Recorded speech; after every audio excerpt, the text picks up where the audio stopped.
दोस्तों, हम अपने जीवन में हमेशा अपने मन को लेकर परेशान रहते हैं। हम यह सोचते हैं कि हमारा मन भला शांत कैसे होगा। हमारे मन में तो तरह तरह के विचार चल रहे हैं। हम काम कुछ और करना चाहते हैं, लेकिन हमारा मन हमसे कुछ और ही काम करवा लेता है। इससे पहले कि आप अपने मन को शांत करने का प्रयास करें, यह जानना जरूरी है कि मन का व्यवहार शांत होने वाला है ही नहीं। अगर मन शांत होने वाला हो सकता तो इस दुनिया में सभी के मन शांत हो गए होते और हर कोई अपना जीवन सुखी सुखी बिता रहा होता। फिर न तो कोई हंगामा होता और न ही किसी तरह की कोई तकलीफ। सभी का जीवन खुशी खुशी बीत रहा होता। फिर न तो आप और न ही मैं पैसे कमाने के पीछे भाग रहे होते। समस्या तो यह है कि हम ज्यादा से ज्यादा चीजें इकट्ठा करना चाहते हैं, क्योंकि हमें लगता है कि हमारे पास जितनी ज्यादा चीजें होंगी हम उतना ही सुखी रहेंगे। लेकिन वास्तविकता तो यही है कि बाहर की किसी भी चीज में कोई सुख नहीं है और न ही उनमें कोई दुख है। और यही कारण है कि जब हम किसी चीज के पीछे भाग रहे होते हैं, जब हम कोई चीज पाना चाहते हैं, तो उसे पाकर हमें पल भर के लिए खुशी तो मिलती है, लेकिन बाद में हम उस खुशी का एहसास नहीं कर पाते। वह खुशी दुख में परिवर्तित हो जाती है। और इसी प्रकार से हम एक चीज से दूसरी चीज, दूसरी से तीसरी चीज के पीछे लगातार भागते रहते हैं, क्योंकि हमें ऐसा ही लगता है कि यदि हम वह चीज पालेंगे तो हम सुखी हो जाएंगे। लेकिन वास्तविकता में वही सुख हमारे दुख का कारण बन जाता है, जिस कारण हमारा मन बेचैन रहने लगता है। हम उस चीज को पाने के लिए तरह तरह के उपाय करते हैं, जिस कारण हमारा मन और भी बेचैन होने लगता है।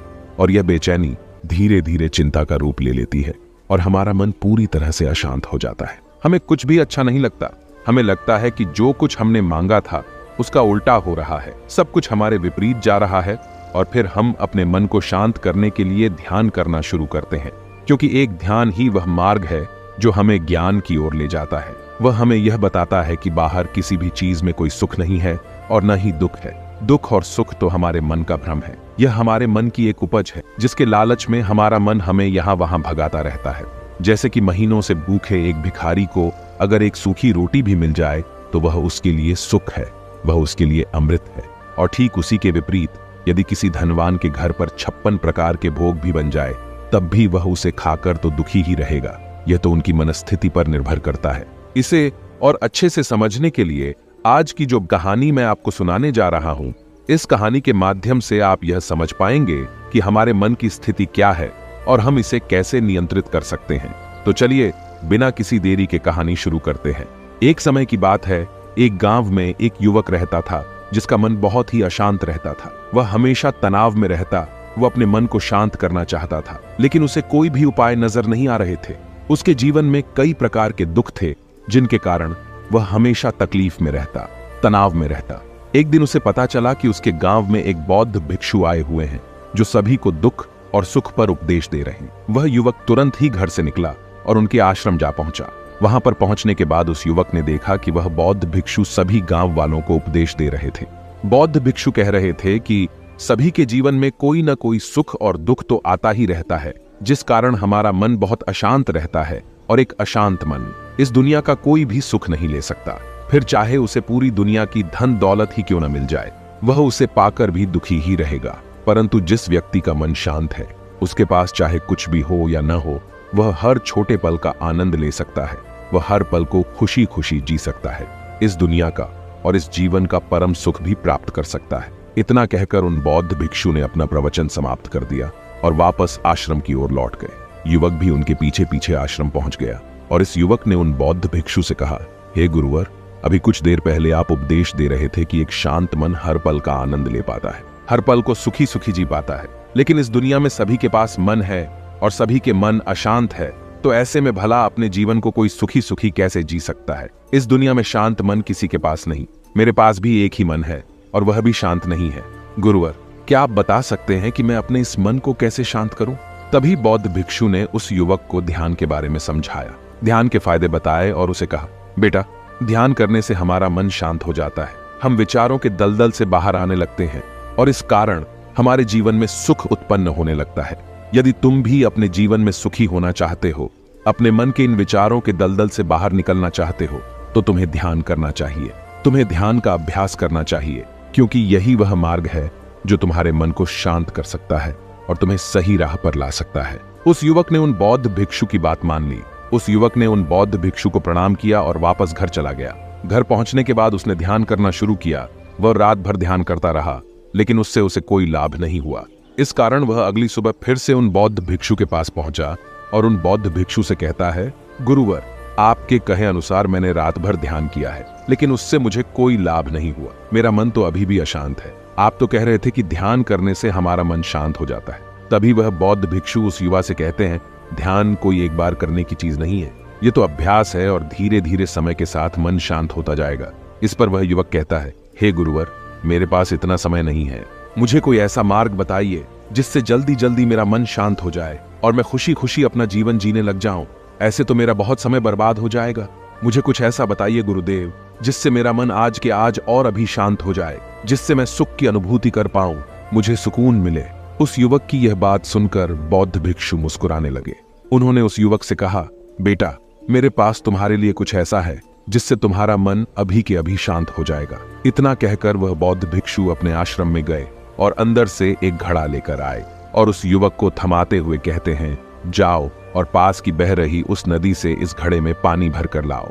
उन बौद्ध भिक्षु के इतना कहने के बाद उस युवक ने वह घड़ा हाथ में ले लिया और नदी की तरफ जाने लगा। उसके बाद मन ही मन सोच रहा था कि लगता है यह गुरु पागल है, इन्हें कुछ नहीं पता।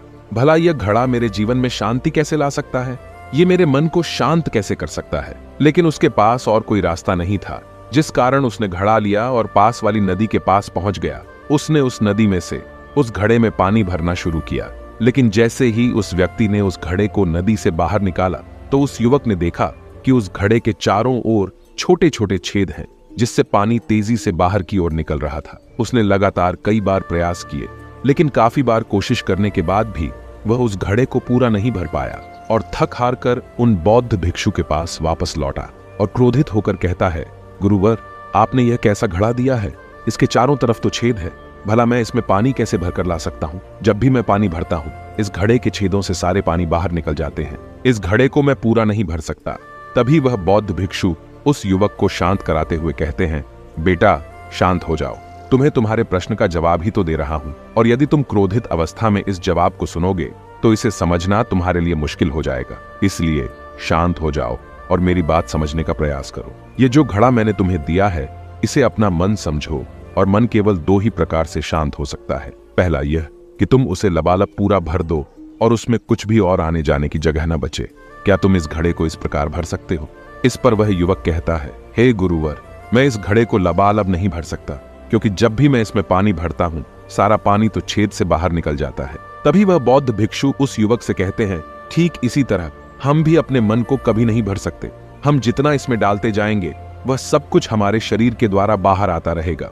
फिर चाहे वह क्रोध हो, प्रेम हो या फिर दया, हम जो भी अपने अंदर आने देते हैं, वही हमारे अंदर से बाहर भी आता है। और इसीलिए मैंने तुम्हें छेदों वाला घड़ा दिया, क्योंकि ये हमारी मन के जैसा ही है।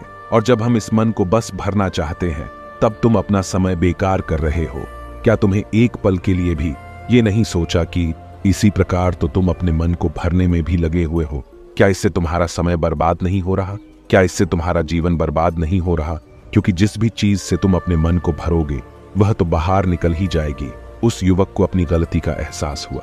वह तुरंत उन बौद्ध भिक्षु के चरणों में गिर गया और उन बौद्ध भिक्षु से कहता है, गुरुवर, आपने सच कहा। मैंने कभी भी इसके बारे में नहीं सोचा कि मैं अपना जीवन अपने आप ही बर्बाद कर रहा था। ठीक है, मैं तो इस बात से अनजान था, लेकिन आज आपने मेरी आंखें खोल दी।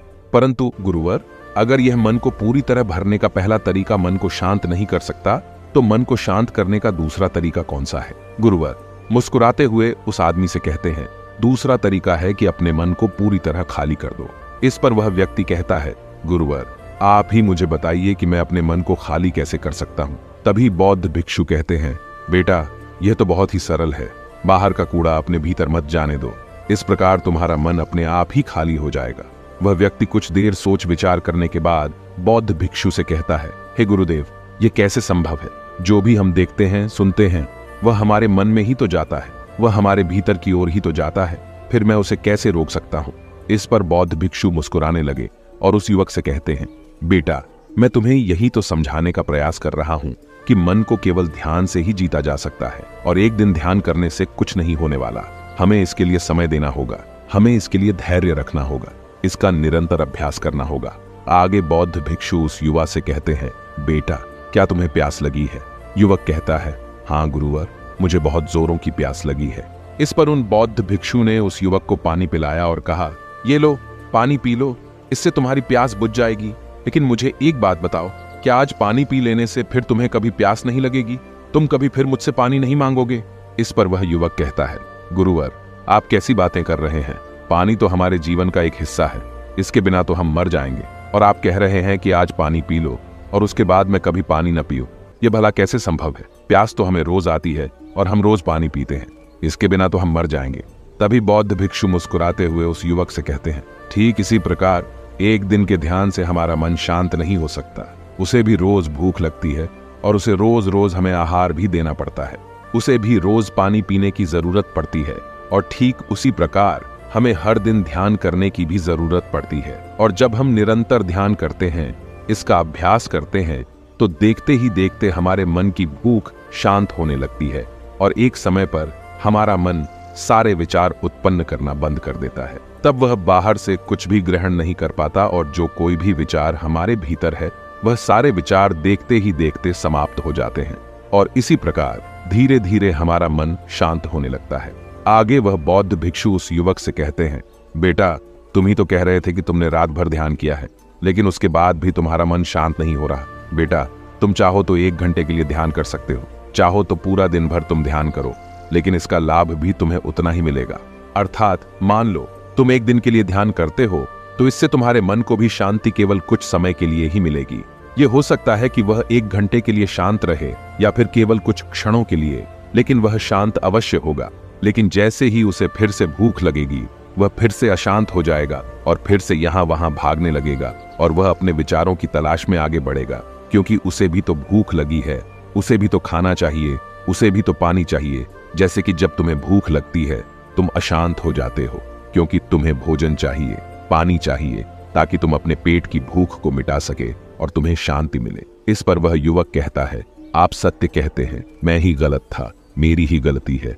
मैं अपने मन को अवश्य शांत करके रहूंगा, फिर चाहे इसके लिए मुझे कितना भी समय क्यों न लग जाए, मैं भी उस सुख को प्राप्त करके ही रहूंगा। मैं इस खाली घड़े में पानी भरकर अपने जीवन को बर्बाद नहीं करना चाहता। मैं अपने मन को शांत करके ही रहूंगा, मैं अपने मन को पूरी तरह से खाली कर दूंगा। इतना कहकर उस युवक ने उन बौद्ध भिक्षुओं को प्रणाम किया और वापस अपने घर की ओर लौट गया। दोस्तों, हम लोगों के जीवन में भी कई प्रकार की समस्याएं हैं और हम उन समस्याओं का समाधान करना चाहते हैं, और अंत में हमें जो मार्ग मिलता है वह ध्यान है। हम ध्यान तो करना चाहते हैं, लेकिन हम उसके परिणाम को तुरंत पाना चाहते हैं। जब हम शुरू में ध्यान करते हैं तो हमें उसका कुछ भी लाभ नहीं मिलता और हमें लगता है कि यह व्यर्थ है, इससे हमें कोई भी फायदा नहीं होने वाला, क्योंकि हमें तो सब कुछ जल्दी जल्दी चाहिए। लेकिन वास्तविकता तो यही है कि ध्यान सब्र और समय मांगता है और साथ ही उसे शांति भी चाहिए। परंतु हम इतने अशांत हैं कि हमारे भीतर ये तीनों चीजें नहीं हैं। इसीलिए अपने भीतर धैर्य पैदा करें। जब आपके भीतर धैर्य पैदा होगा, तभी आप सब्र, समय और शांति के महत्व को समझ पाएंगे और फिर आपका समय चाहे कैसा भी क्यों न चल रहा हो, आप हर समय खुश रहना सीख जाएंगे। अगर आपका मन अशांत है तो यह किसी और के हाथों में नहीं है कि वह आपके मन को शांत कर सके। यह तो आपके हाथों में है कि आप अपने मन को किस प्रकार और कितनी देर तक के लिए शांत कर सकते हैं। दोस्तों, आपने आज के इस वीडियो से क्या सीखा, वह मुझे आप कमेंट में बता सकते हैं। इसी के साथ में उम्मीद है कि आपको आज की वीडियो पसंद आई होगी, तो इस वीडियो को उस इंसान को शेयर करें और उसी के ठीक बाद चैनल को सब्सक्राइब करें। तो चलिए फिर मिलते हैं ऐसी एक और नई वीडियो में। तब तक के लिए अपना ख्याल रखें। धन्यवाद और नमो बुद्धाय।